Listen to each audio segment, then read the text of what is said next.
Mandalo manolotra ny araba antsika rehetra indray amin'izao latsinainy harivariva zao. Ka mahazatra moa isaky latsinainy dia enanareo mety ahoana ny toetrandro amin'ny ankapobeny amin'ity herinandro diavintsika ity. Ity herinandro ity zany dia saika maina manerana nosy ary baka ny masoandro amin'ny ankapobeny fa na zany ara dia mety hisy orana malefaka ny aty amin'ny faritry Sava na Lanjorofo ary Atsinanana iny dia mety hisy orana tandrifondraona koa ny aty amin'ny faritry Samborano.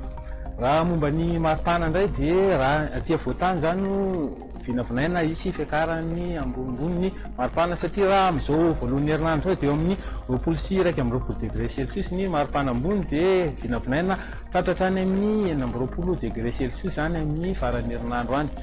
Manomboka any amin'ny larobia ihany koa dia vinavinaina ho hisy zavona ny aty amin'ny faritra Atsimo sy aty avoatany aty zany. Raha jerentsika amin'izay mety ahoana ary ny toetrandro rapitso maraina. Misy orana malefaka ny aty amin'ny faritra Nalanjorofo sy Atsinanana ary aty amin'ny distrikany Antalaty somary andaondaona ny faritra manodidina an'izany ary mety efa andimy raona sy masoandro raha aty amin'ny faritry ny avoatany aty. Faritra sisa zany dia mibalika ny masoandro. Raha ny tolakandro indray dia mbola vinavina misy orana malefaka hatrany aty amin'ny faritry Sava sy Analanjorofo aty. Mety vandimy raona sy masoandro raha aty amin'ny ilany Atsinanana nosy. Faritra sisa moa dia ibalika masoandro fa mety hisy orana tandrifondraona ny aty amin'ny manodidina ny faritry Samborano iny. Raha jerentsika indray ahoana ary ny vinavinan'ny maripanantsika rapitso maraina. Rapitso maraina dia eo amin'ny 17 degré Celsius hatrany amin'ny 20 degré Celsius raha ny morotsiraky Madagasikara dia ny aty avoatany moa eo amin'ny 9 hatramin'ny 12 degré Celsius.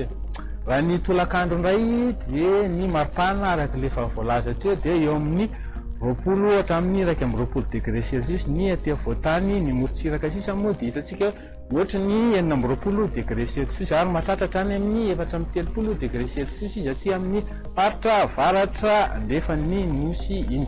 Sao jerentsika indray ahoana ary ny toetrandro amin'reto tanan-dehibe reto. Amin'izy anankitelo eto zany hoe Paris, Nairobi sy Johannesburg dia vinavinaina ifandimby ny raona sy ny masoandro. Sao jerentsika indray hoe ahoana ary ny nosy manodidina antsika.